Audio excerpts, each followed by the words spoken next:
Bienvenido al tercer estudio de 1 Timoteo. Estamos en el capítulo 3.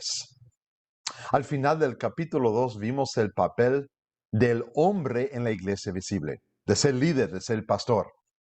En vista de eso, entonces, Pablo en el capítulo 3, en los primeros 10 versículos, habla muy claramente sobre las calificaciones para que uno pueda ser escogido como pastor líder de una iglesia. Y quizás tenemos que preguntar, ¿por qué necesitamos calificaciones? ¿Simplemente podemos capacitar a cualquiera como un robot para hacer el trabajo? No. Pablo demuestra la necesidad de tener un carácter correcto. Ahora, todos sabemos que todos somos pecadores. Y en pecado podemos hacer muchas maldades. Pero para eso existe el perdón. Pero si una persona no tiene estas características de ser un pastor, por ejemplo, Pablo dice que no de ser borracho ni penecidero, no amigo del dinero, sino amable y apacible. Si una persona le ama más al dinero que a sus ovejas del pastorado, si una persona siempre está tomando demasiado y mantiene más de su vida emborrachada que soberbio, esa persona no puede ser un pastor. Más que nada porque las personas que lo escuchen le tendrán duda de que realmente cree lo que está diciendo. Desafortunadamente, en mis 29 años de ser pastor, he visto personas que iniciaron su trabajo y después perdieron algunas de estas calificaciones. Y por eso tuvieron que dejar de ser pastor. Su reputación dañada por su pecado, muchas veces no quisieron mostrar que era pecado, o su carácter cambió de tal manera que ya no le traían atención a la palabra de Dios, sino a sí mismo. No, las características de ser un pastor son sumamente importantes. Y para todos nosotros, quizás preguntamos bien a los que nos dirigen en la palabra de Dios en la iglesia visible. ¿Tienen estas características?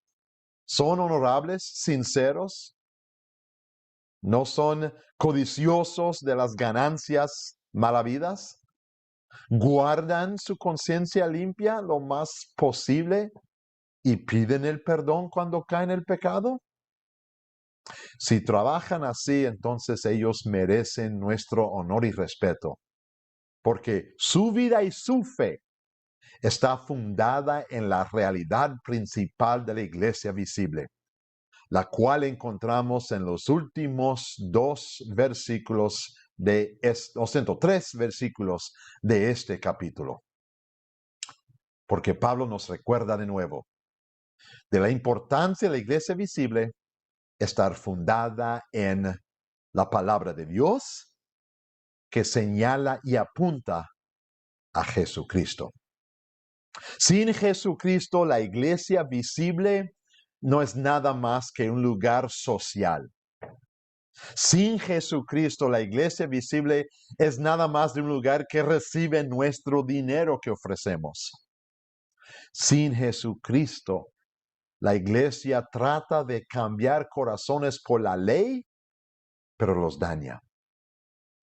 Pero cuando la iglesia visible tiene este fundamento, Pablo dice es la iglesia del Dios viviente, columna y fundamento de la verdad.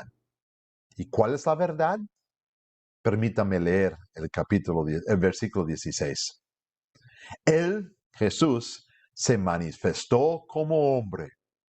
Fue vindicado por el Espíritu, visto por los ángeles, proclamado entre las naciones, creído en el mundo, recibido en gloria. Si creemos y practicamos estas verdades de Jesús y la iglesia visible lo hace, reconocemos que esta iglesia visible puede ofrecer el perdón y es un lugar donde nos queremos quedar. Pero si la iglesia no practica esto y no lo muestra, es algo donde tenemos que dejar y no seguir con esa iglesia. Porque esa iglesia visible no está predicando a Jesús. Y tú y yo, según Pablo, según la palabra de Dios, necesitamos una iglesia visible que practica y publica a Cristo y Él solamente. Esta es nuestra tercera lección. Deseo que todos tengan buen día. Nos veo en la próxima lección.